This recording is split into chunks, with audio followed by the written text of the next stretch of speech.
I have these moments of like reflective awareness where I'm like, do you know what you're doing right now? And I'm like, oh yeah, that's what's going on. Hey everybody, Achilles Nuts here at the Philosophy Society. It's January 10th, 2024. And we are in the Toronto Metropolitan University Library, but not for long. Next week, we're going to go to a different place because I'm going to show you guys right up there.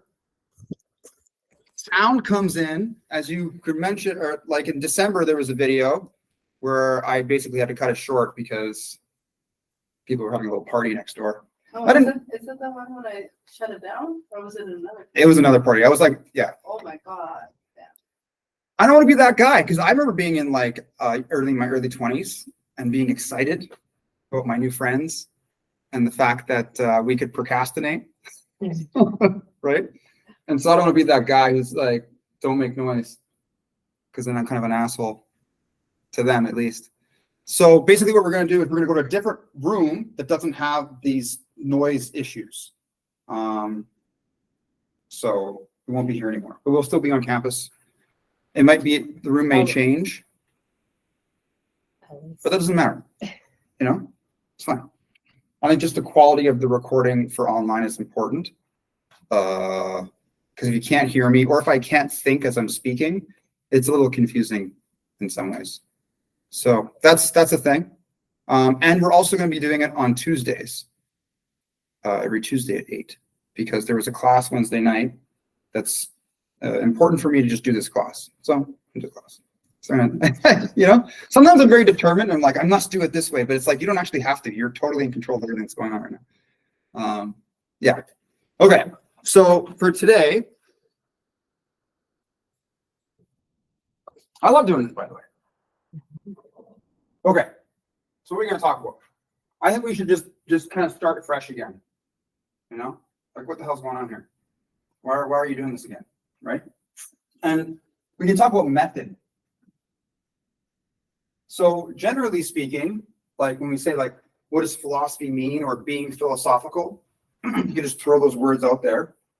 There's like one area to apply any kind of methodology is reason. Right? Or we could say it another way, is like how we think.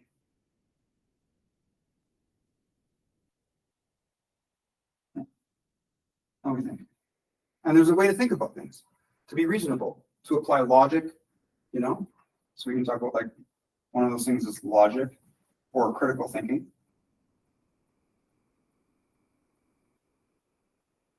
Critical thinking as opposed to what? And the other would be like fuzzy thinking, or being irrational, or just being emotional in the way that we do things or how we make decisions. So does not equal being irrational, which could be being emotional. And I guess something that is important to kind of to also talk about is that we don't want to dissociate ourselves from our emotions completely, because our emotions are a part of being human. And it's a different type of information, a different part of the brain, right, or limbic system. And so we want to at least translate our emotions and bring some awareness to them, to understand the nature of them. Why are we getting affected? What is going on with me or others?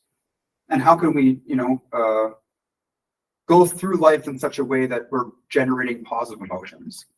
So it's like you can get upset that there is fire. You know, like there are natural phenomena in the cosmos. Fire is one of them, like the process of combustion, right? And it's really, there's nothing wrong with fire. It's just that I am on fire. That's kind of a problem.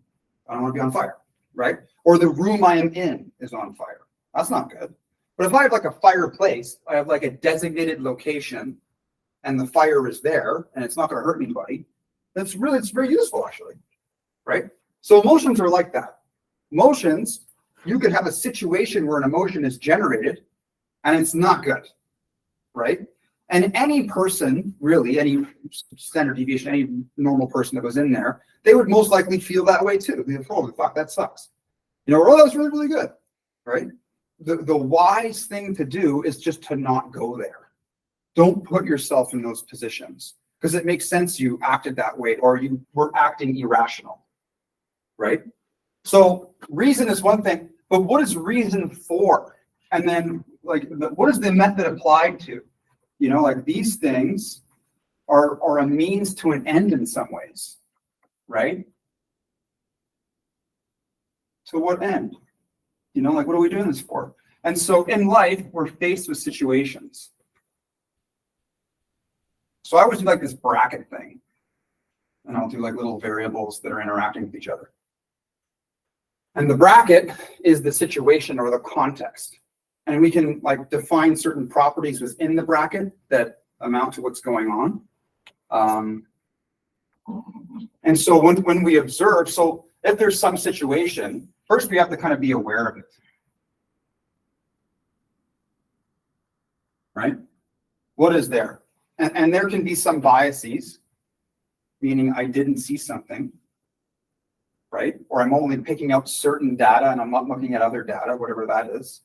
And that can be a problem. So in the level of awareness, there's like a way that we can evaluate or have some regulation to check ourselves. Am I really aware? How aware am I? You know, am I being ignorant? Like there's certain things that I can kind of have some meta awareness about, right? And then there's some evaluation, or we can say appraisal. Like what is the, and that's a function of like perception. Like what am I perceiving? Right? And really what that's doing is it's extracting the meaning of the thing. And so, you know, we always have to remember that there is the observer. There's the person who is doing the awareness, right? It's not just a situation independent of what's going on. It's like you are in it or you're seeing it happen, right? And so there's going to be certain meaning to certain people that there may not be for others, right? And then we have like examples like the trolley case, right? So there's a trolley, right? And there's a track, and you can switch the track. This is like a utilitarian, ethical, moral dilemma.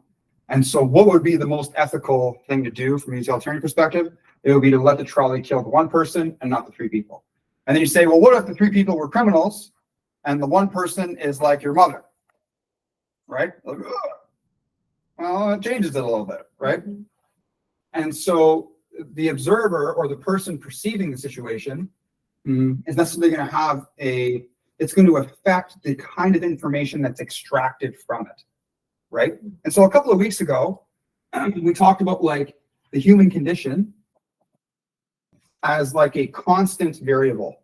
So there are universal properties of being human, right? And so one of those universal properties would be like time and space, or the self is always part of our experience. This is like Immanuel Kant. He calls it apperception. And then there's particular things. There's an individual limitations, constraints, or benefits, right? Like if someone has to use like a mobile device to get around, that's something that's individual to them. There's a whole category of people that are involved in that, but for them it's different than maybe us, right? Or if you have to wear glasses, right? So there's individual things. And so, okay, we're back at the method, right? So a methodology is almost like an algorithm. There's certain steps, right? So what is method? What are you talking about when we say that? Steps, or like a series, or it's an approach. It's something that you do. And because it's a doing thing or an action, that means it can become a habit eventually, right? So initially it might be an action, which means that I'm going to execute the thing. So learn to cook potatoes or something like that, right? It's like for me, if I or like any new recipe, I'm going to be like very like conscious and meticulous about what I'm doing here because I haven't really done very much. But then if I do it all the time, like some people I know, like, well, I can cook like fucking no problem. They can just do it while they're doing other stuff. They're like reading a book and on the phone, and they're cleaning with the foot. You know, they're doing a whole bunch of things, right? It's a habit. It's automatic.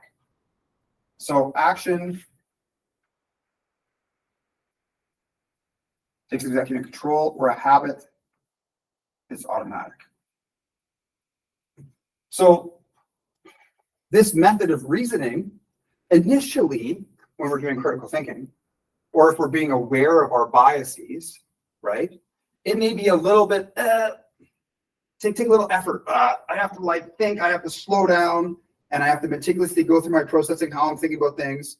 And it's a pain in the ass, because I just want to do it quick, you know? But the difference is like the output or the result. So we have our situations, Charlie case is like a different thing, and then results, you know? And like one motivation is just, I'd like to be correct. Like if I look at something and I'm like, there is a door there. Like it would be pretty stupid if I was standing here trying to open the door. You know, like what are you doing over there? Right? Like what degree of psychosis is going on that you think that's the door, right? And you keep on doing it for how long? Like how insane has this become? So being correct about things in our perception and in our reasoning is a good thing. Which is, and like, okay, so. And then there's the state of being right. Right? And so being right, I just want to distinguish between, like, if I do a calculation and the calculation was correct, so like balance the books or make sure the investment is valid, whatever the hell you want to say, right? And you're like, yeah, I did it, and it's sound. Like, look over my work, it's correct. And then being right is almost like a social thing, you know, like expertise, or like that person has value because they were right about some disagreement or something, you know? And then people will look at that person as having higher value. And so it's not about being correct that sometimes will motivate people. It's just being perceived as being right. So yes. And so that's where like unhealthy disagreements can come in, right? Or like arrogance, or like being ignorant. It's like, dude, are you really, that's really what you're trying to say right now? Mm-hmm. And the person say stupid things like, oh my God. I don't even know. Where do I even begin? You know, like there are assumptions that were made so far back that it's like 20 steps. I'm going to have to dig to get there to like the ground of what your reality is, to have a real conversation about the nature of the craziness you just told me right now. Right. And so the old saying goes, don't argue with a fool. And it's like, I guess so, but sometimes the fool is the one driving. So now what do we do? Right. So I don't know. It's real. Okay, so basically being right, you know, and we don't want to confuse these two. And I kind of defined what I mean by the whole being right thing. Sometimes it's important to be wrong. Sometimes, like, to not be an asshole is to accept that I was incorrect, you know, and then you were right.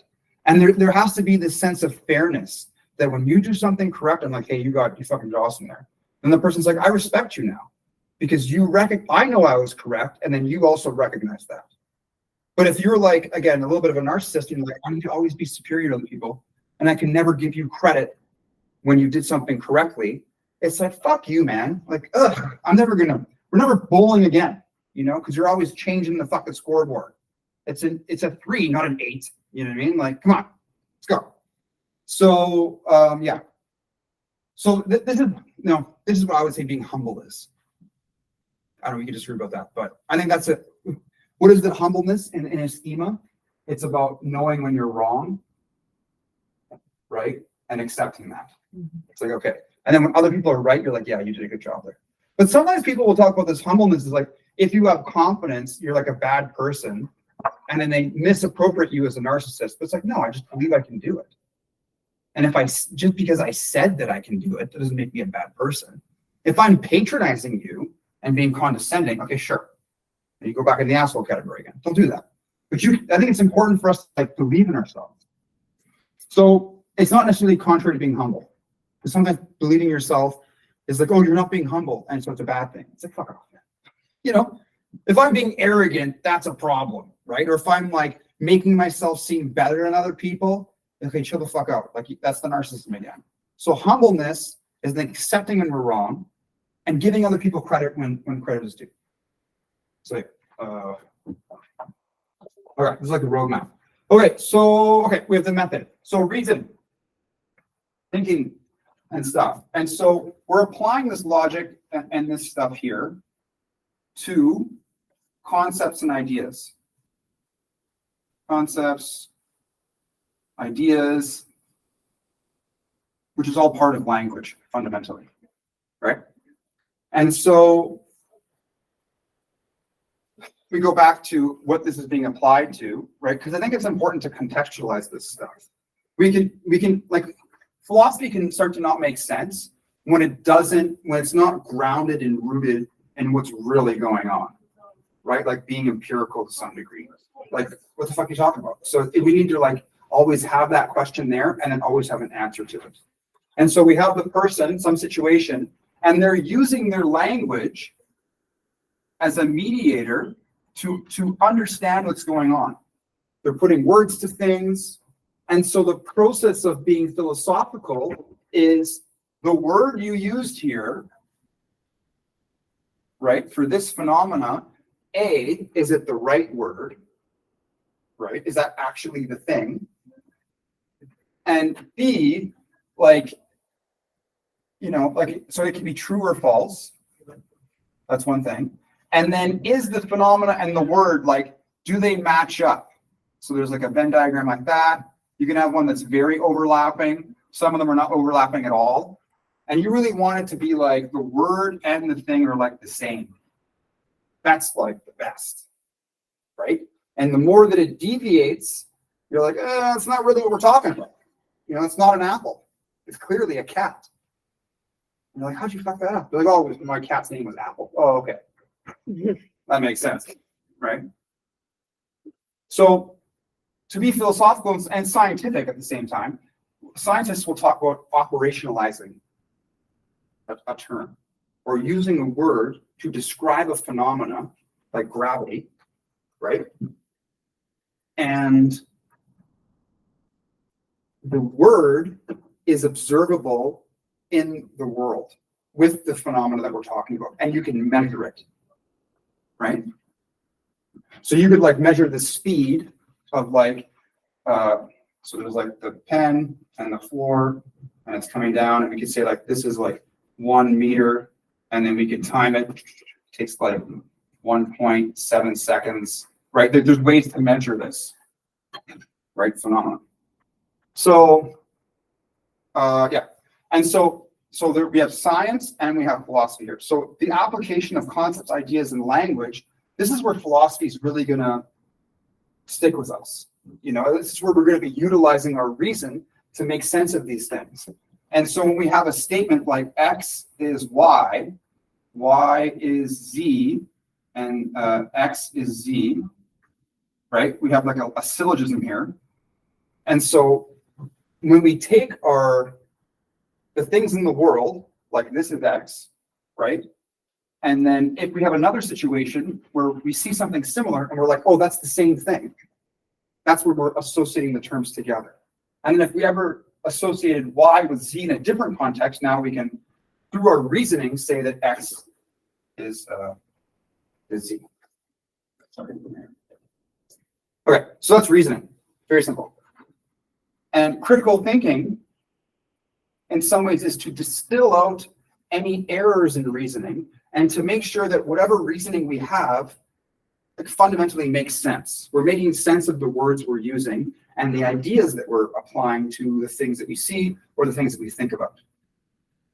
The method, there's all like, again, this is not necessarily a course on critical thinking, we'll talk about that later, but this is how we would apply it, right? And then the other thing we could talk about, so one is reason, but then number two is like living, right? And that's a little bit different. It's not like the situation is really like you're in it. Like the living situation, the person is there and they're like doing stuff, you know? That's like us every day.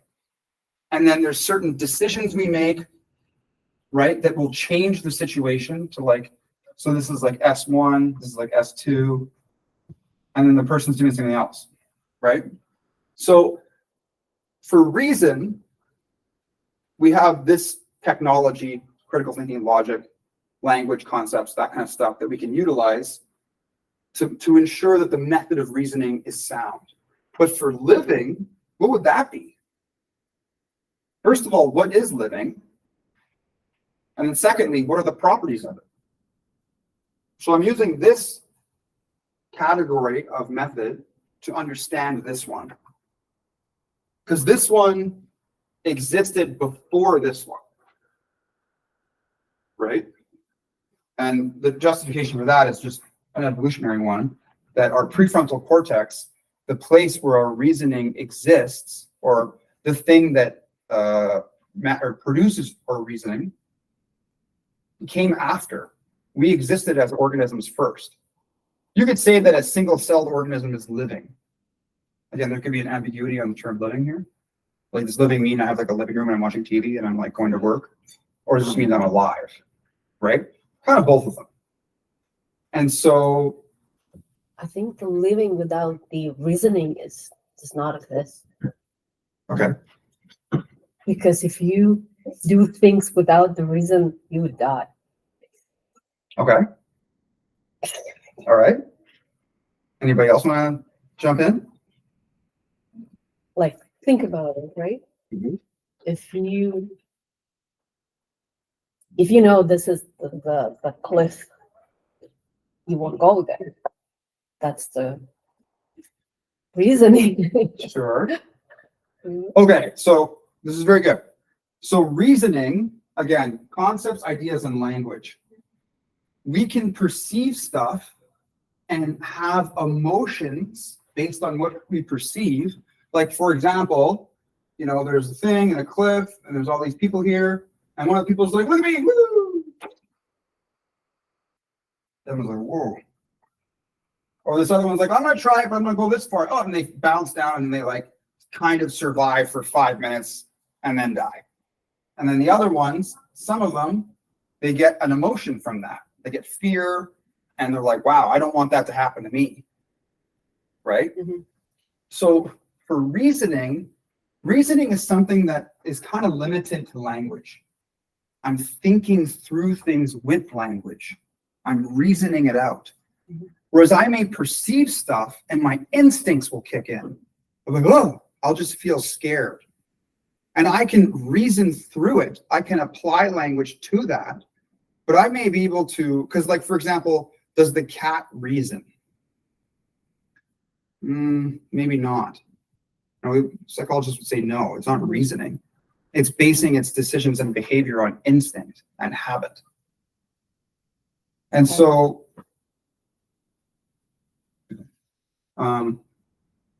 the living part. So then it's a human living and just an organism living. There's a difference then. Yeah. That's why I said there can be an ambiguity with the term living. Mhm. Is the thing alive, or is it just some dude watching TV on his couch? You got like ketchup stains on his shirt. Right? That guy's living. Right? And so is there a method to living, or like you could say being alive? Mhm. But really what I'm going with this whole thing is back to the good life, Mhm. right? And like, how ought we live? What is the best way to live?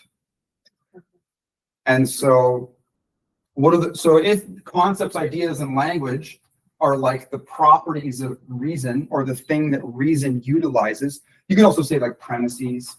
Like I put that within language. Right? And so for living, I think one thing is like behavior and habits, decisions,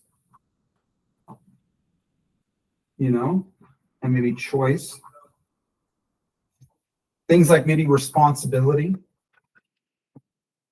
right? Responsibility and freedom. Like, what are the properties of being alive or living? Part of it is you kind of have to be aware that you're alive, you know, in the way that we're talking about. Because if you're like in a vegetative state, like you're alive, but you're not living. It's not like a verb. Like living is like I'm doing it. Mhm. Like to live, right? It's like there's a person and they have some goal and they're getting to that goal. The goal could just be well-being. I want to live well. I want, like one of my friends is like, I take the easiest road possible all the time. No, she's like, Achilles, you take the hard road. You're stressed out, you got crazy shit going on, not me. Take it easy. I'm like, I don't even say that. Okay, like what do I say to this guy? Like it's you're happy, so whatever. So the goal can be different, right? Like you can choose to go to school, you can choose to do a bunch of stuff, like you can choose to like have relationships and make those healthy. You devote yourself to that. There's different things you can do, right? You need to kind of like, there has to be some level that you do exist. And that existence is being used to something, It's not just like, or else why would you do anything? Like, what is the motivation to do something in the first place? We can even put that down the list, motivation. Like, why does it matter? Why does anything matter? Which is to say, what is the value of things? Right? So this is growing. And these are all different properties, right? Because if something has value, so we have, for values, we have intrinsic and extrinsic.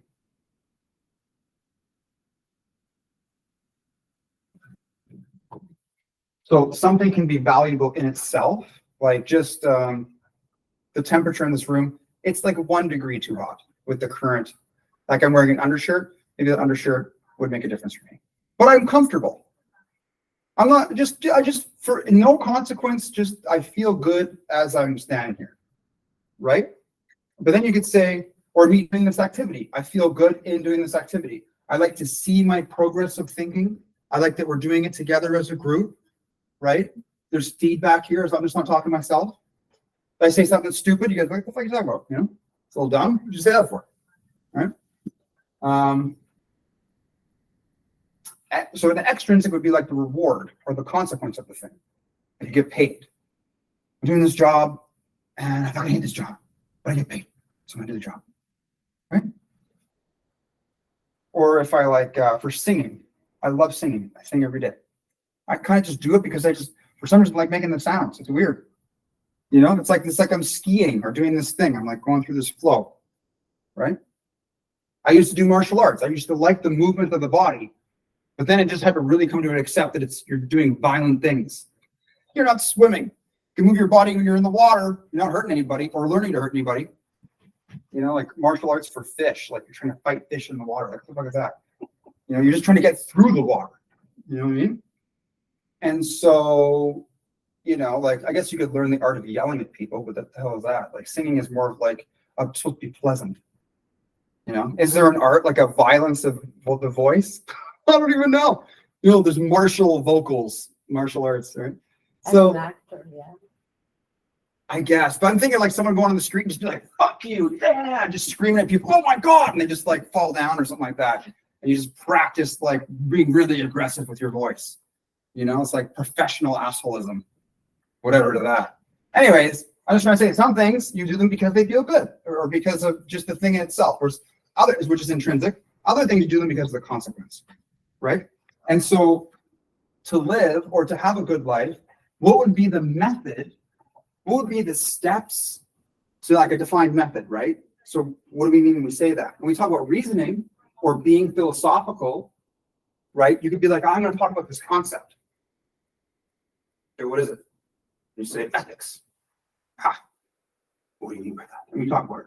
Talk about meaning, right? So we have ways of using different techniques within reasoning to understand what we're saying or whatever, But reasoning, again, is not like, it's for a purpose. Like, why do we reason? I would say it's for this. It's for the good life. This looks like the God life. We're going to fix that. Good life. To live well.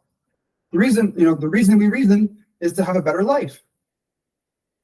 So that makes sense. But then what are the properties of having a good life then? How do I live my life? So like, here's an easy, I'm just gonna throw an application out there like really quick. So when you're tired, Okay. You may be like, I want to do this thing. Like I'm watching a TV show. And I would like to finish the TV show. Let's say it's 30 minutes. It's just easier for me if I know that that show is done and I can start the next one the next time. But let's say at like 22 minutes, your body's like, you feel tired in that moment. You have the capacity to override that sense of being tired so that you accomplish the goal of completing the show. But is that actually the best thing to do? So, okay, again, one of our fundamental things here is the cosmos, which means the order of the universe order, or an ordered universe, okay? So order is like one thing happens after another, at least in this universe. Maybe there's like some multiverse that's just shit's happening all over the place. That is not where we are. We probably wouldn't exist if that was the case, right? Because then you're like, yeah, just our whole biology just wouldn't make sense. So something occurs, and then like we have like a timeline. Something occurs, and then you have like a choice if you're aware. It's like Stephen Covey's stuff, right? You can be like, there's like TV show, and then there's sleep.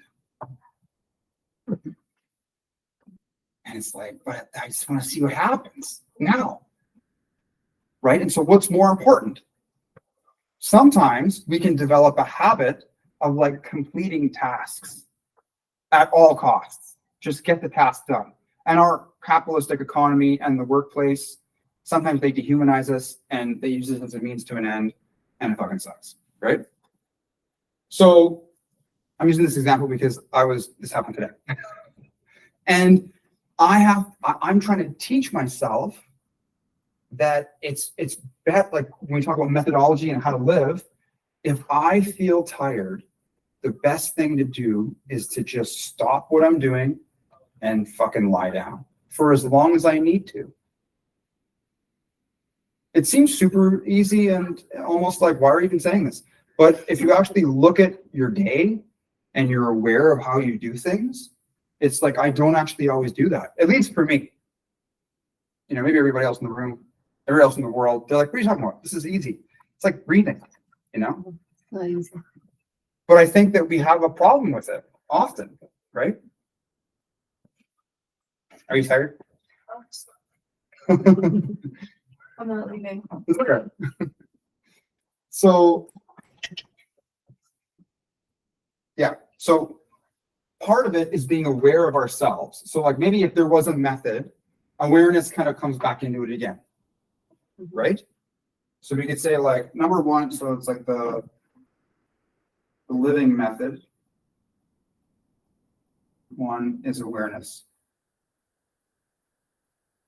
of the self. Because if I am not paying attention to the sleep thing, and my attention is just on completing the TV show or whatever it is, or other people, or whatever other thing aside from my own well-being, then I'm going to prioritize that other thing over me, right? And the problem with that is it accumulates over time. And if I have the sense of being tired right here, that's actually going on for an extended period. It actually gets worse. I may like to have a second wind where I kind of become used to the state that I'm in, right? Or my body like re-energizes itself. I'm not really a biologist, so I'm not going to speak that too much, but it's, you know, my body still needs that recuperation time, right? And so there's certain things I would say in living as a human being that are universal, that developing habits with those and learning to balance our lives as we have these goals, that's going to promote as a method the best way of living possible. Right? I think so. Doesn't that make sense? It just gets fucking complicated because sometimes the situations gets like, this is an easy situation, TV show and sleep. But sometimes the situations are not so easy. What do you think? Thoughts? Sometimes there's things that, like, sometimes things will happen and we're not even really aware of what the fuck happened. You know, like that's like growing up, or you know, you just haven't experienced a lot of stuff, and you're in a situation, you're like, what is going on right now? Like sometimes I'll be like, I remember being in a situation where like someone was like maybe making fun of me or maybe uncomfortable, and I just didn't really understand it. And then later I was like, oh, that's what happened. And I had to like reflect and think about it, and then like really like think about, what do I do? How do I deal with this? Right? And then if it happened again next time, I'm like, okay, now I'm prepared because I spent time thinking about it. Right? And so, yeah.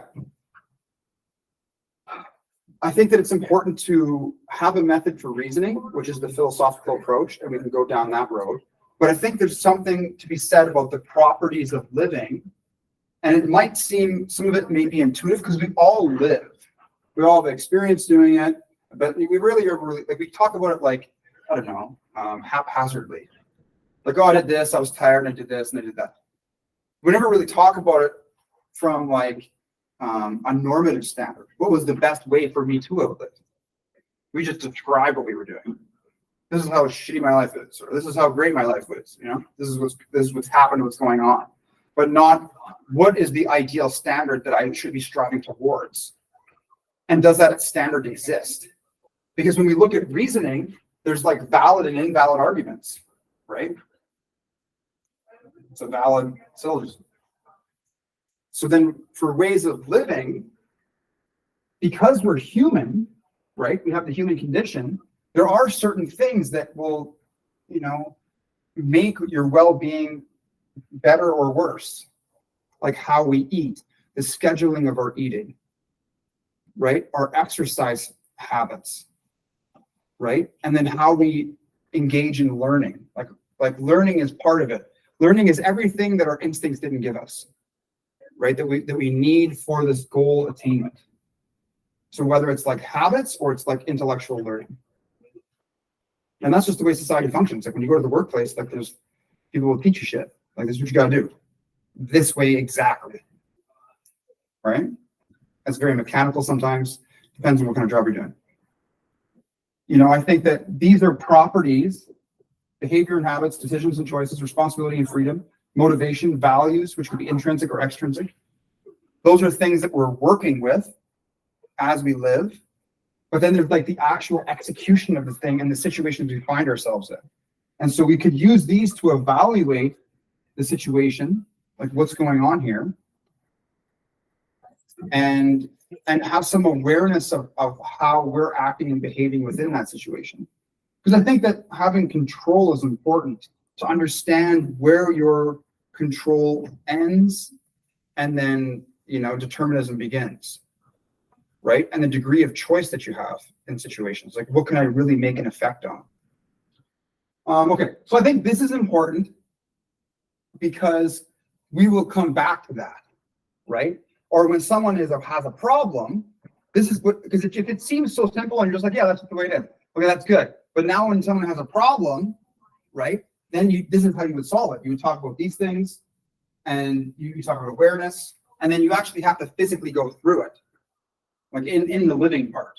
So intellectualizing it is one thing, but then like doing it's another. Like when you're upset, or you're tired, or you're stressed out, that's when you like, you know, you're really fun to do it yourself. But if you have a friend that can help you do it, that's also very good.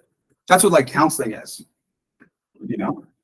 Hello, my friend, and like psychotherapy, or just being like or even being a parent, you know.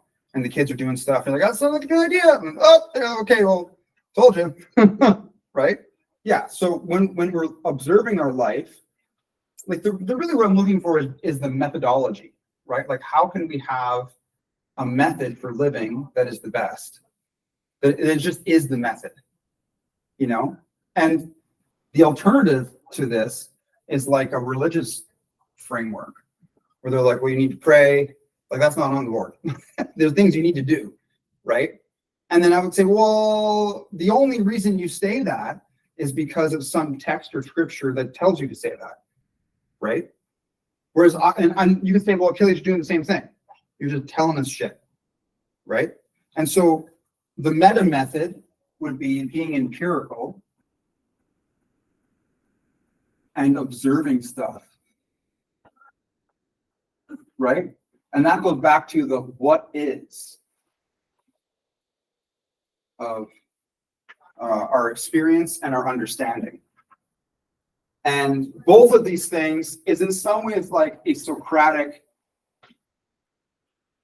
approach, at least in observation. Like Socratic, for the reasoning thing, is to not like posit assumptions and just ask questions based on the content itself, which is important. But I want to look at, in living, what do we observe there as something that exists? Okay? Because part of the issue, fundamentally from a social context, right, is that we, like earlier, like, I don't know, maybe weeks ago, I talked about the philosophy of society. And I was like, there's not just the content of things we can talk about as wisdom, but a social group, to be wise is to make a sound judgment or use information at our disposal for those judgments and what we're doing. So if we're going to have a wise social group, it would be to not make mistakes of social groups, which are like biases and stuff, right? And so one of those mistakes is like appeal to authority. Is that if there's somebody in a position of authority, we're more likely to accept whatever they say just because of the position they're in. And so being aware of that, and me being standing here in whatever position I am in, I am trying to not allow that bias to affect the way that we think about this stuff. And so that's where I say, let us be empirical and observe the things. What is going on? And how can we apply that to this living approach? The religious view, like, should they have space? We can do a little bit of space. Religious view is just God. Boom. That's the most important thing. Like literally, that's the worship part, right? And there's all these ways to get to God. Okay. And there's someone that tells you these ways, and there's like a list of things to do, and then you'll follow these people so that because they're experts in it, and then you do what they want to do, right? But that's something that someone told you to do. It's not Socratic. It's not empirical, right? So if you're going to do that, I would say that it's like an art form. If you approach it as an art form, something you do because it feels good or you think it's cool, whatever, that's okay, But if you approach it because you think it's like reality, you have lost reality. Reality is something that we have to have a way to access, right? It can't, like if you talk about reality, right? And then there's the perceiver. Reality is the thing that is beyond my perception. I have some sense of reality because of my human condition, and this is Immanuel Kant again, I never really know what reality is in itself because I'm always part of the perception. And so even if God exists, you'll never know what God is because you're always part of the way you understand God. No one can ever tell you what God is because they're part of that story, even in them saying it. So the only access you have to God is God accessing you, not you accessing God.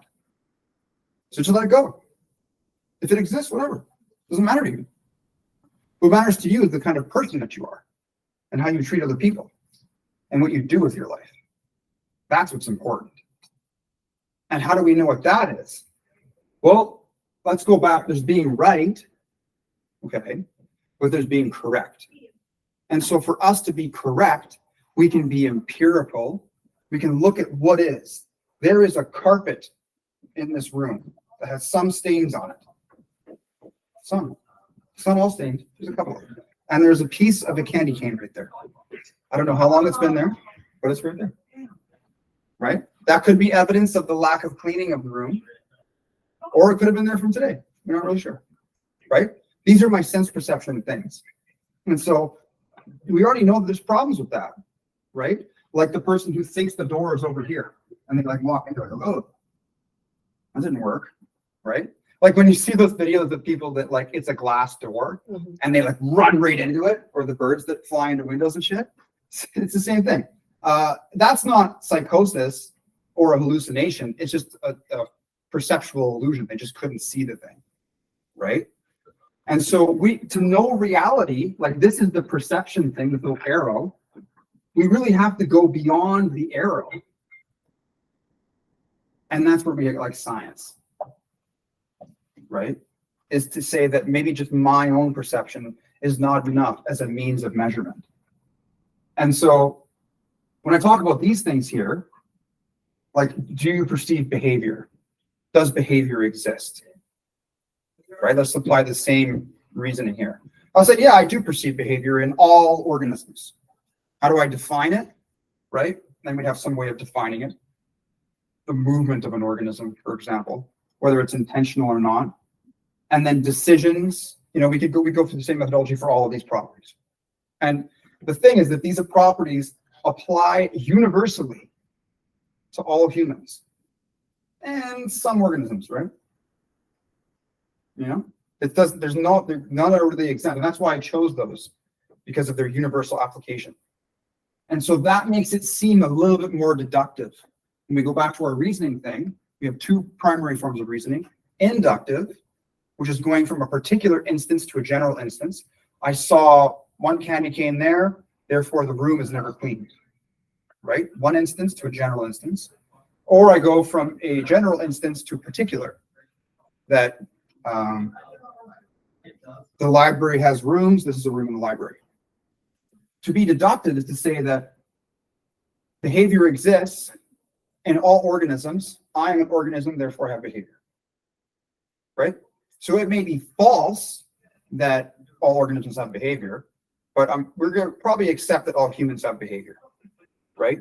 Even the behavior of breathing in someone in a vegetative state, you know, like we could work with that.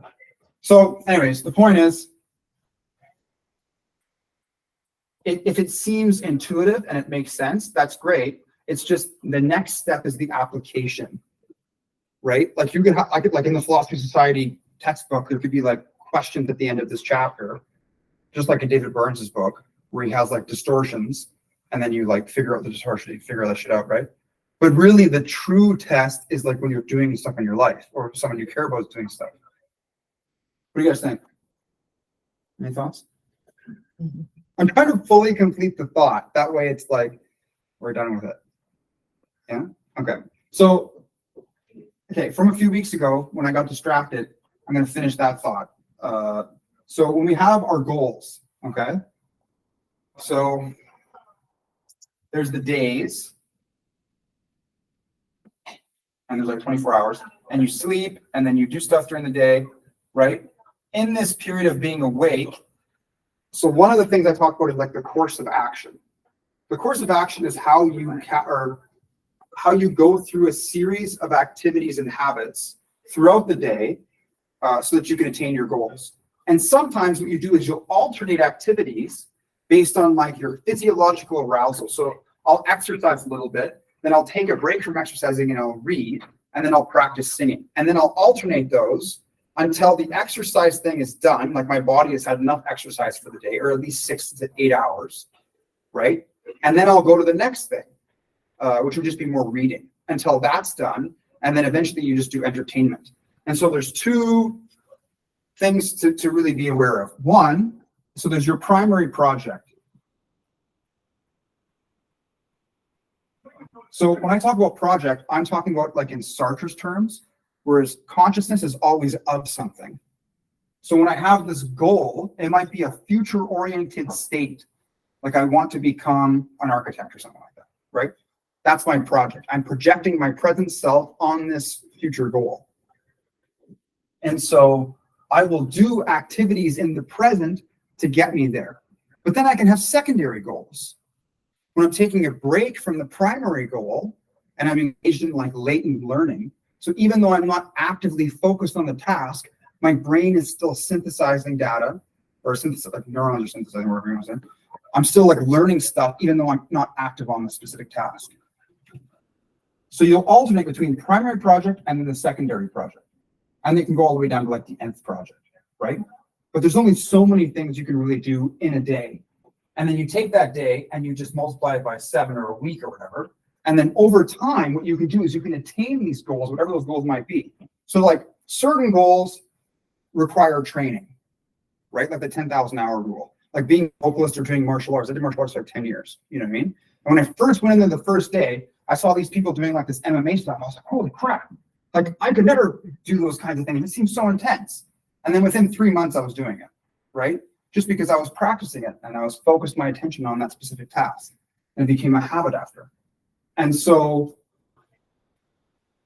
what you can do is you can plan your time in such a way that you optimize the learning that you can engage yourself with based on your primary goal or project and secondary goals and projects.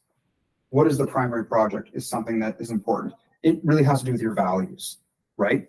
So like if you're jobless and you need a job, that could be like your primary project. And so you would focus on that maybe until you're like emotionally exhausted because it's stressful. And then you would disengage from it and then do a different activity that would boost your emotional state. And then you take that boosted state and invest it back into the primary project. So basically when you're like on a specific trajectory and then you deviate a little bit, you always come back to it. You always reinvest in the primary value, right? But you do that with your habits. And so when I'm exercising, it's so I can like boost my body. And then with that boost in my body, I go back to the mental task and I alternate between them.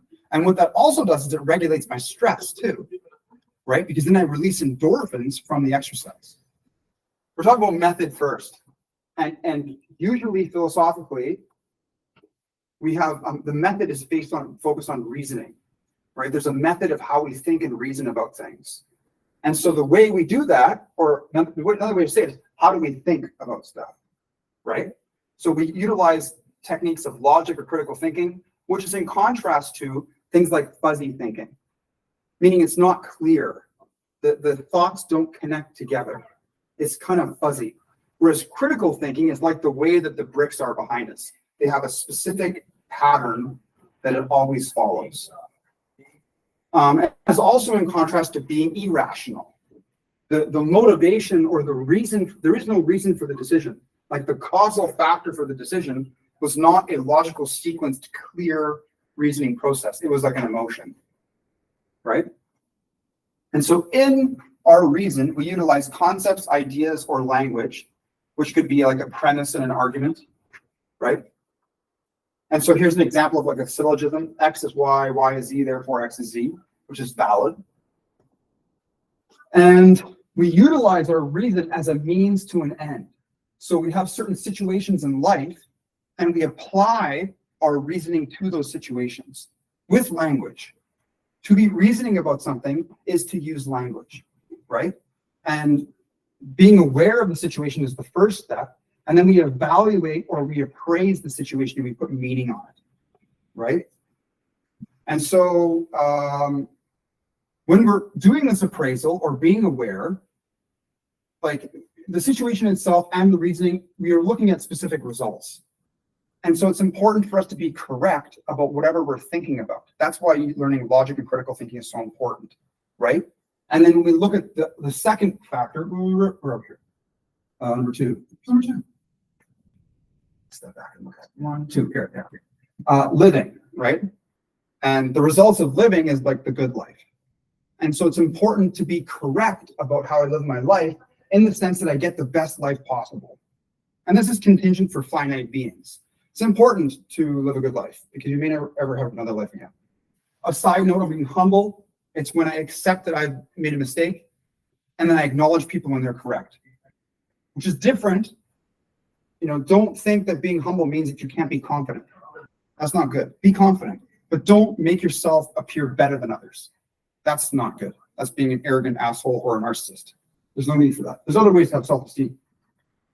And so we had the trolley case, and we talked about how when you have meaning in a situation, like if it's your mother versus 3 criminals or 3 murderers, you may kill the murderers instead. And we talk about the human condition. So there's universal properties of the human condition, like time and space, or all humans, most need sleep. Maybe some people don't have sleep, they have some kind of condition, but they're the outlier, right? And then there's individual things. So the person that doesn't really need sleep, that's more of an individual basis. But humans have evolved to need sleep, right? And they process short-term memory into long-term memory when they're sleeping and other things. So, yeah, okay. So a method is a series of steps or an approach. It's something that you do. And initially, it can be an action that we can develop into a habit. So as an action, it's something that I execute, something that I'm doing. I'm making a decision to do this thing. But once it becomes a habit, it's automatic. I don't have to think about it. It doesn't take as much effort, right? And so we ask ourselves, what method would there be for living? If the good life is the end that our reasoning is being used for, so we have clarity in our concepts, ideas, and language, and things make sense, then what would that method be and what would it look like? And alternative approaches to some kind of empirical, sound, non-biased or appeal to authority would be like religious methods. And there's a whole process for how that stuff is determined that is correct and why we ought to do that. But if we didn't just accept and believe those things, what would it be?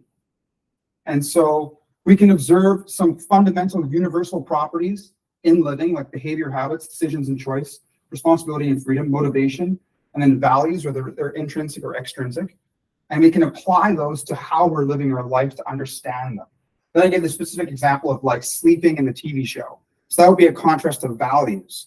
And it's going to be necessary for us to have some awareness of the situation first, so I can choose what's more important. And so we could talk about value here a little bit, like what is the structure of value? And there's going to be Nietzsche's revaluation of values. That is an important philosophical technique to apply. It basically means like, what do you prioritize? What is the most important thing, right? And I think there's going to be some experiential sense of oneself. Like I have to have a sense of myself and how I'm feeling. Not just my emotions, but like my wellness, And if I feel sick, I lie down and I rest, for example. I don't go out and party or do other things, right? And so fundamentally, there's an awareness of oneself in the living method. Like, what would the steps be? And so in contrast to the indoctrination of religion as a method of living, we want to look at an empirical observing method of asking the question, what is? In living, what do I observe? Without imposing any assumptions on that thing, or just accepting what Achilles has to say because he said it, right? How can I see it for myself? If it's universal, all of us ought to be able to see it. And that is kind of a scientific approach, right? It's a little bit different though, because it's not directly with the scientific methodology, but in the way that we reason about things from a universal standpoint, it is. And we're being Socratic in our observations. Yeah.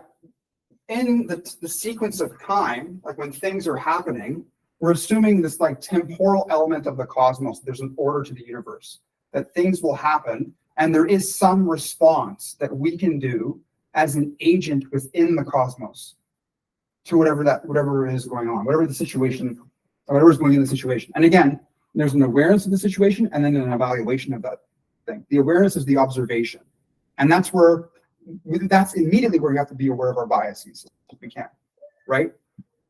And yeah, and so we can look at different situations and how we act within them. And then the course of action is how we look at what we're projecting ourselves in a future state and the means to get to that state as an end. And then we can deal with our habits within the moment based on our priorities so that we can optimize how we're living our lives so we can attain those specific goals. So like an application would be like somebody saying, I want to do really well on an exam, or I want to be a good parent, right? And then we would break down what the properties of the end state are and then implement them as a habit in the world right now, right? So like being emotionally stable and attentive are going to be relatively necessary to being a good parent, right? So you can be there for the kids and have the emotional reservoir to deal with the stress of raising children. Yeah, we fundamentally exist. To live means that you're doing something, right? You're living a life. There is meaning in this life. It's not just a stagnant existence, right? So there's a means to an end. And then with reality, there is this perception element. And within our perception, there are biases. So we have to have this meta perception, this extraneous way, or this external way to be aware of reality and whatever it is. And we may never really fully be aware of reality. That's what Kant would say. It's the noumena. It's always beyond us. Because myself is always the thing perceiving it. I can't get outside myself to perceive reality, right? I think I did everything. That's it, right? Yeah. That's the summary. Any questions? No questions. Well, I don't know. How do you get to this point of realizing that life is better if you're a good parent? Like maybe you could reference someone else who is a good parent, right? And then you see, okay, well, they have a very good life. Maybe I have to copy that. Mhm. Let's say there's nothing to refer to. How do you get beyond the scope of like something hedonistic, right? How do you realize, I don't know, you can actually feel better if you just don't eat chocolate at all than if you were to eat chocolate all the time?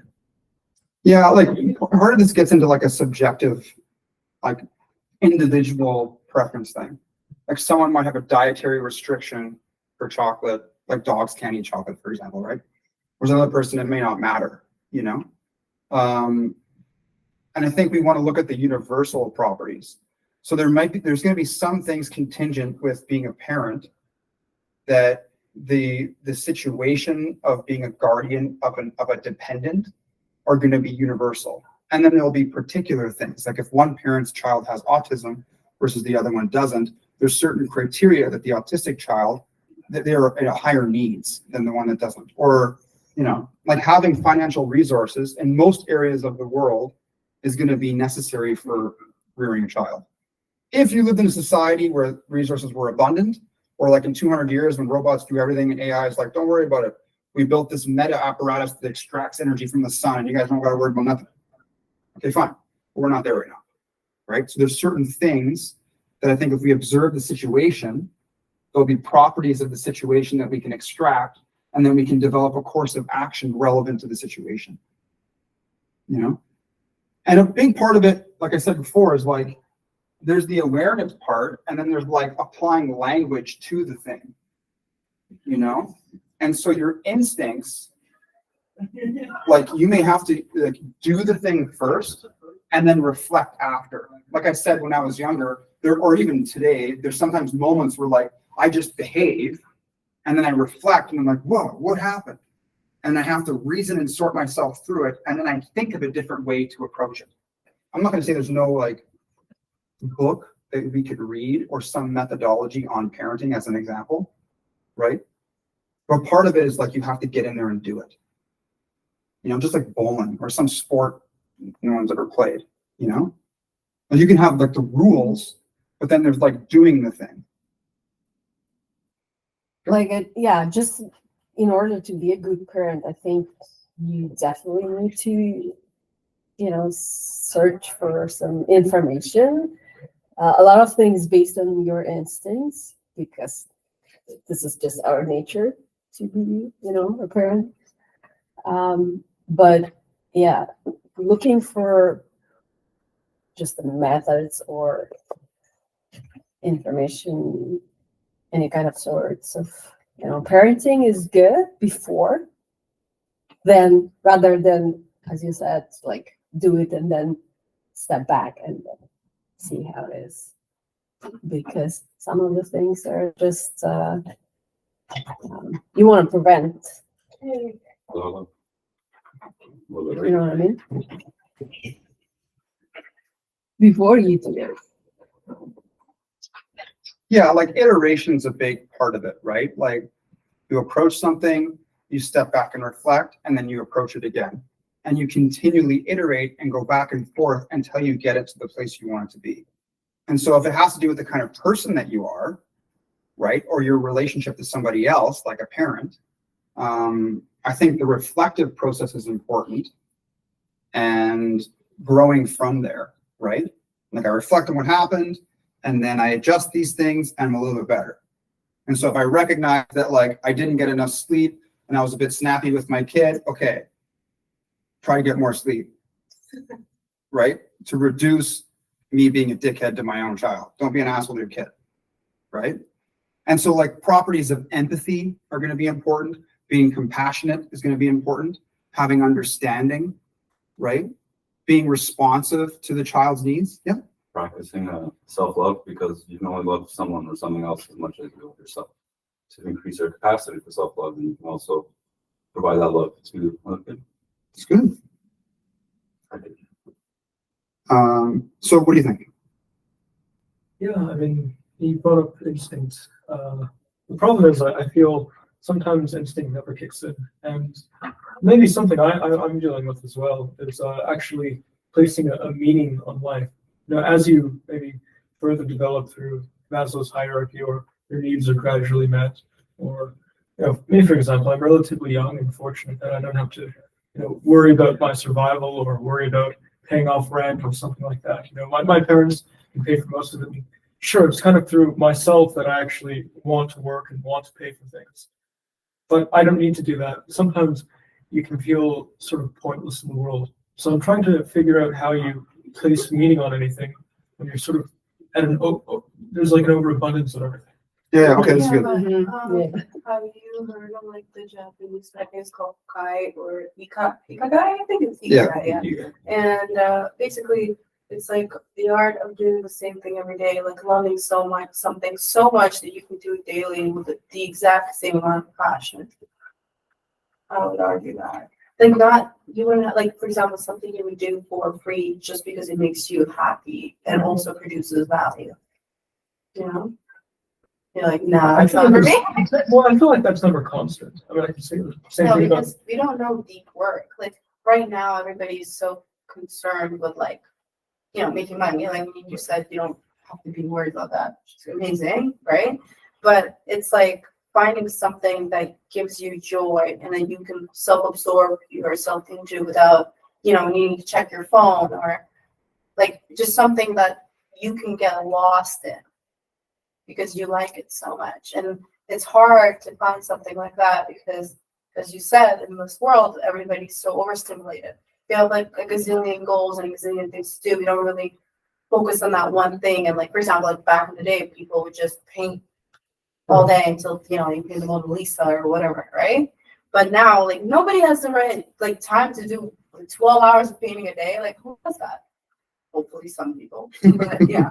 I think it's also the rush of like the societal condition where you have to rush and choose an occupation, get into university, get into school quickly without even really knowing yourself or having experiments on different trades or different arts where you could find your guy. Like, you know, stuck in the rat race sometimes. Yeah, so very good. So that was a really good thing, Grant. Thank you very much. What you're talking about is how do I know what this goal is, right? Like all this stuff is important, right? But that's like, you're like, well, what's the purpose? Where do I derive this meaning in life, right? Like if someone's basic needs aren't met, it's super easy. You know, like I need to pay rent, so I can just do that. Boom, done, right? And deal with the bullshit and getting the money for rent, right? And so really what it comes down to is identity. That's where I've derived my solution to this problem, is that you have to figure out who you are, right? And there's going to be a process of discovery that's empirical, that you have to go out and experience things. And that's kind of like the beauty of being young, you know, is that you don't really know who you are yet. And there's an element of discovery here, right? You try new things out, you go and do stuff, and you figure out what resonates with you. And because you're a distinct person than other people, there'll be certain things that will resonate with you more than others, right? So for myself, I've chosen this path, and sometimes I'm like, I don't know what the fuck I'm doing with my life. I could have not come, whatever, dude. But I feel it's important still. Why? There's a long list of reasons. I feel that it's the solution to society's problems, whether I'm correct or incorrect about that. I justify it at length, but for you, depending on who you are, right? So what is your identity? I'm running a board space here, but identity, okay, has to do with things that were not in your control. There are things that are you that you had no choice over, right? Like your ethnicity, right? You just don't have a choice, but it's part of who you are, right? And there's experiences of your past, things that happened to you that could have been good or bad, and putting those in your narrative is part of your identity. There's things over here that you did not control, right? This is the present, and you're projecting yourself to the future, okay? And sometimes when something happens to you that's outside of your narrative, oh, that's what I did this one. If it's outside of your narrative, what you need to do is you need to grow your identity so it's bigger than that thing. And that's really what it comes down to, dealing with like PTSD. So when someone has post-traumatic stress disorder, some negative experience happened to them, or just like trauma in general, right? If I didn't choose it, if you think like a kid wants to become a firefighter and then they get into an accident and then they can't now, right? Like things happen in life and it goes against the story you were telling yourself. And so what you do is you look at what was it about being a firefighter that was meaningful to you, that is the reason why you did it, right? And then you say, well, I really want to save people's lives. Say, okay, well, there are other ways that you can save people's lives that are not going into a burning building, for example. The person who wanted to be a firefighter, that may have occurred when they were younger. So right here. So let's say this is the present moment. This is when they were born, right? So in the present moment, something happens. But when they were like 3 or 4 years old, their parents bought them a fire truck. And they loved the fire truck. And there was a house next across the street that was on fire, and they watched the firemen go in there and save somebody. They're like, I want to be like that person. So there was a moment in their life, an experience that was integrated into their identity, right? And that's part of their narrative. This is who I am. And so my goal is contingent based on what happened to me. So part of it is asking, like, who are you and what is the story of you, right? Yeah. Is it your passion or your ikigai, as we were saying, lies within your childhood, whatever made you happy as a child in those early years, like whatever you were playing a lot with, whatever your habits were, or whatever you were naturally attracted to, that's where your passion lies.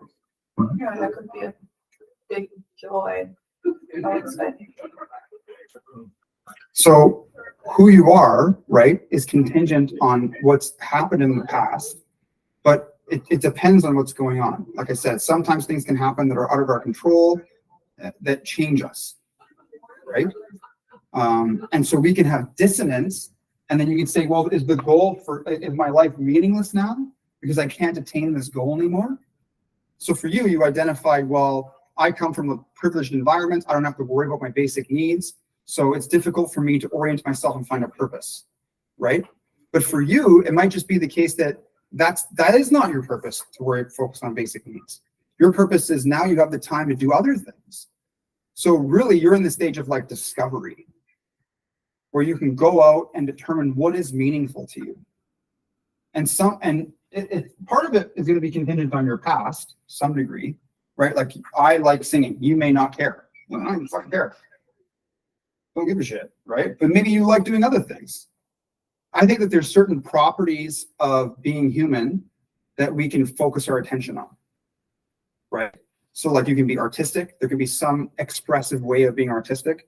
Exercising is important. There's different ways you can exercise, right? There's only there's certain categories of human activity. And so finding yourself in each category and then doing that over time is something that's good. And you may need to test some things out. Like there was one point where I owned a cello, a guitar, I was singing, I may have had a ukulele, and I don't know.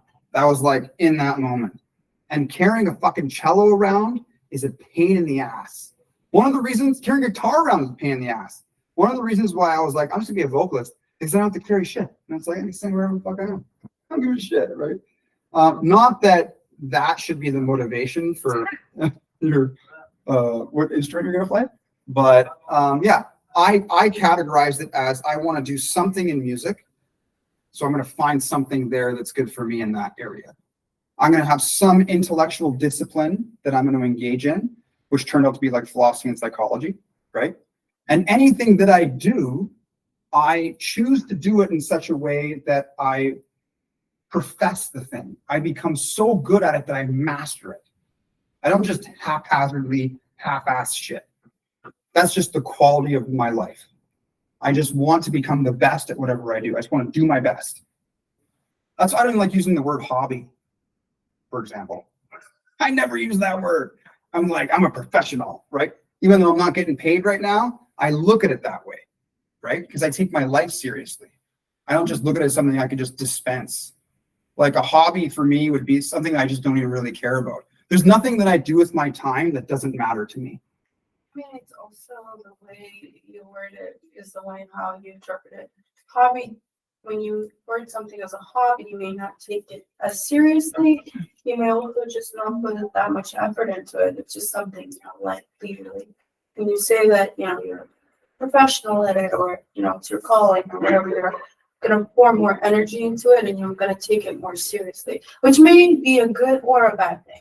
For example, if you're one of those people that gets really overwhelmed easily, it might be better for you to take the hobby approach and build up some discipline towards it instead of, you know, like for example, photography. You all of a sudden you want to become a photographer. You spend so much money on a camera, a lens, equipment, and then you know, 2 weeks you're like, actually, I don't think I'm a professional photographer. I didn't make the cut. You know, my Instagram picture got 12 likes. It's time to retire. You know, and then you sell your equipment on Facebook Marketplace. Like, no, you know. For example, if you took it as a hobby, you may have developed your photography skills and became a better photographer and actually ended up as a professional photographer.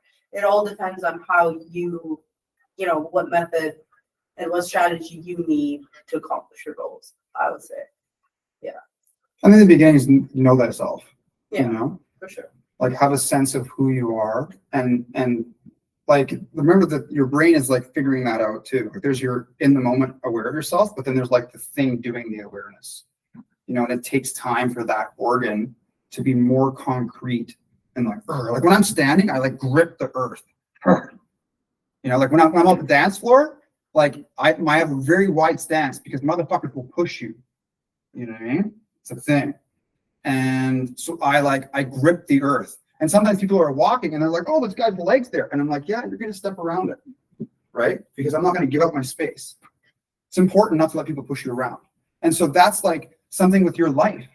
You need to learn to grab your life, you know, and that takes time to figure that out. And so it's important to allow yourself to have that time. And like the first thing is be supportive to yourself. This is like being your own parent, right? Like to have compassion for yourself and be like, it's okay, man.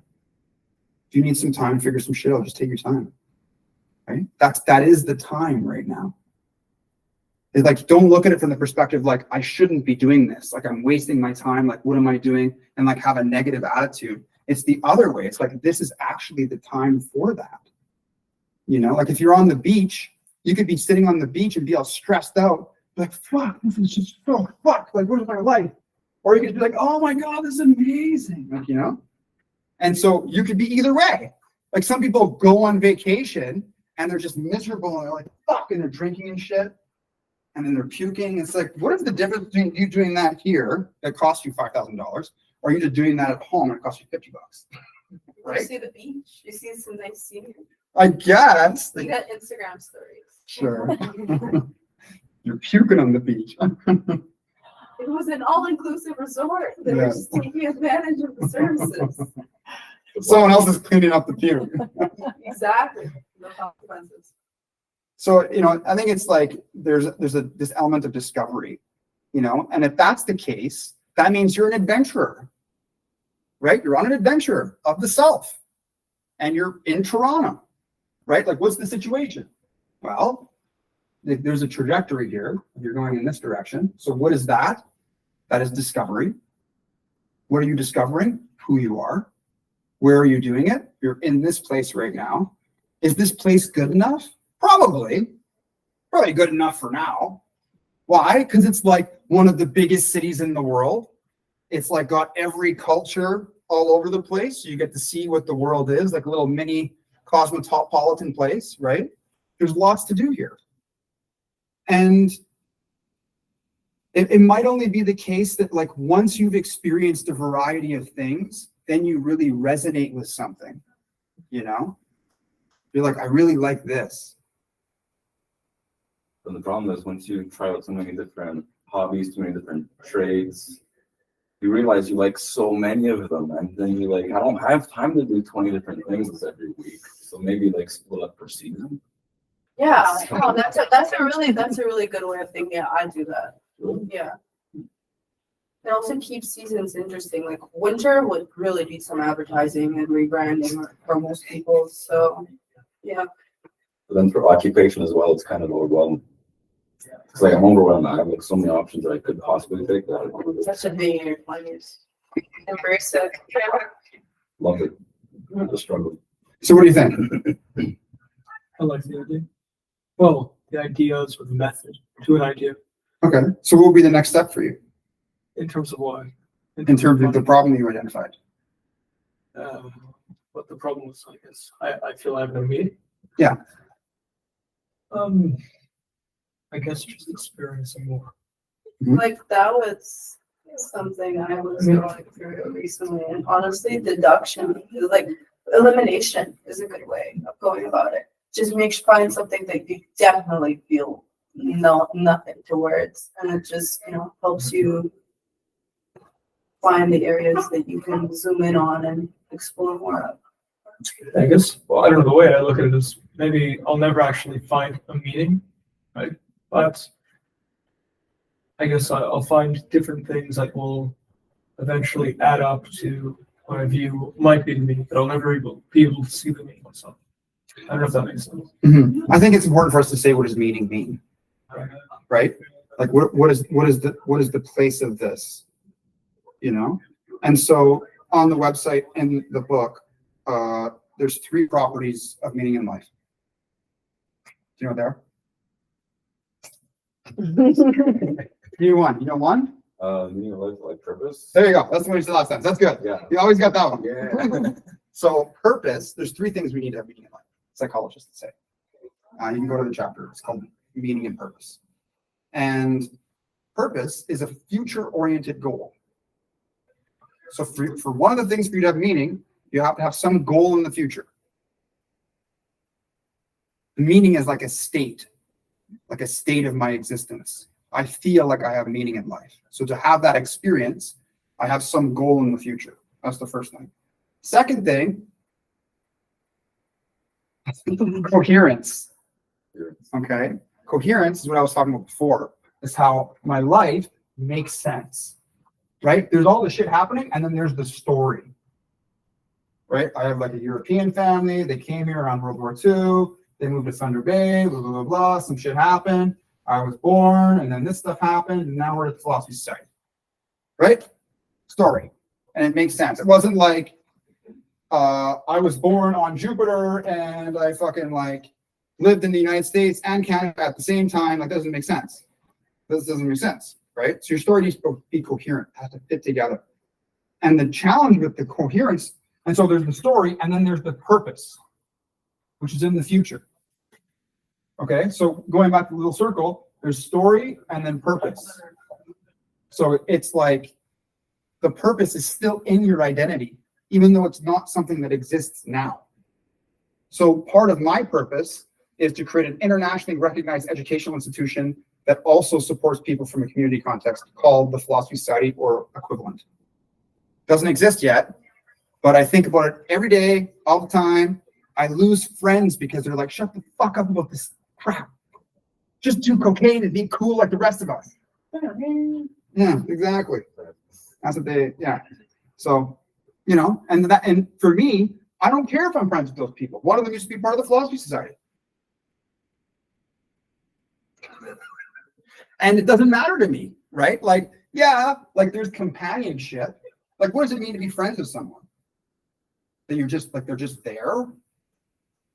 If it was like World War II and you're all in the gas chamber car together, are we friends just because we're in this car? I'm standing beside one of the Nazis. So just because you're there, does that make you my friend? No. For someone to be your friend means that they care about you. You are your identity, which means they care about your purpose. So some motherfucker is like, Killy, shut up about the Philosophy Society. You can go fuck yourself. You're not my fucking friend. Don't give a shit. It's way more important than me. The last property is significance. Is that whatever that goal is more important than you. This goal is like that. It's actually like this. It's important to humanity. That's meaning in life. So the Philosophy Society isn't just like me doing a painting for myself and then I don't show anybody and I keep it in my closet. Like if you're doing art for the world, or you could say for God, it's to something greater than you. And so that's why there may be like, you can do this work at home, figure out who you are. What the fuck? You can journal and write down your experiences and figure out your identity in that sense. But the purpose part, what is significant to you, it can, like, the reason that this is significant to me is because it's contingent on my dysfunctional childhood, specifically. And so all the suffering from when I was a little kid, being 4 years old, sitting at the top of the stairs, hearing my parents fight and scream. And at that age, my reasoning capacity was to the point where I'm like, you guys don't make sense. It's maybe 6 years old. You guys don't make sense. If I can recognize that as a child, right, what's going on with that? And then as I grew older, it just got worse. And then when I was 13, 15 years old, there was a moment where I had suicidal thoughts and I decided to devote my life, instead of killing myself, to this purpose. It was more important for me to not kill myself, but to take all the life I had and do something good with it. Specifically, prevent what happened to me from ever happening to anybody else. That is a good use of whatever life I have left. And so that's where I'm here. That's why I put so much into it, because the alternative is just death in my world. Because I chose to not die and to be here instead. So I have to give everything to it. Right? And so you can find something similar. Just give me this look. You can find something similar to yourself, right? You don't have the same experiences as me, but you have your own experience. You don't need to have what happened to me. You have your own thing. Like you could be somebody that was on a farm and you saw a horse die and it suffered and it died in your hands. And then you're like, fuck this. I'm becoming a veterinarian today. And then you do it. And you're like the best horse doctor in the world. Right? And you fucking save horses. Do it, man. Save fucking horses. So there's a process of discovery. Who are you? And what can you do for yourself and the world? And that will give you, that's worth dying for. Because that's what's going to happen, most likely. We're living as if there is an end. Because it's always been like that. You can believe in God if you want, but we have this existential sense. We see people die and we're like, oh. We get sick, we're like, oh. So what are you going to do with the life that you have? That's where you're going to find meaning. And if you don't know, that's okay. That's a beautiful thing to not know. Because you can go out there and you can see things and you can see what's important to you as a person. And so take your time with it, because it isn't very important. It's the most important thing for you, for all of us. Second? You're talking about PTSD. Yeah. Is there a different way or form of treating PTSD versus like CPTSD? What's CPTSD is? CPTSD is like when you have PTSD like back to back to back. Oh, chronic PTSD. Chronic PTSD. Like there might be something going on with the brain, right? Like if the person has memory issues and they keep on reliving experiences, like in the flashback context. But the standard model, that therapeutic model I'm looking at, is called the constructive narrative approach. Whereas if you look at the story and you retell it to yourself in a way that's empowering, it's constructive. Instead of perceiving yourself as a victim, you're a survivor because you're strong. So it's kind of like, I remember one other therapist mentioned, you revisit your previous younger self, and you do this like 2 or 3 times where you talk to your younger self, and then you like explain the situation to them. So this happened, it wasn't your fault. I love you as an older self, and you have to like revisit your younger self and all those memories. Yeah, it's like I'm there with like little Achilles. I'm like, it's okay, but Yeah. this fucking sucks right now, but It is what it is. And Yeah. you apparently do that process like 2 or 3 times. You walk out of the room in your brain and then you walk back in. It's a very weird process. yeah, I've done this with someone I did a long-term case study with, Mm. and we went in depth with it. Yeah, it's part of it. Yeah. To like reprocess the experience, right? Like when something happens in the past and it's like really bad, and then all of your future keeps on going back to it. We need to take this and then change it somehow, right? So that you just don't keep on getting, it's got a lot of gravity, you could say. And so we need to make it lighter. And one way to do that is to integrate this experience into your identity in such a way that it doesn't, hold so much weight in a negative way. You want it to be empowering and add to who and what you are, right? Sorry, I do have to leave. It's okay. You got what you needed. You're good. Yes, thank you. Okay, are we good for today? Yeah. All right. That was good.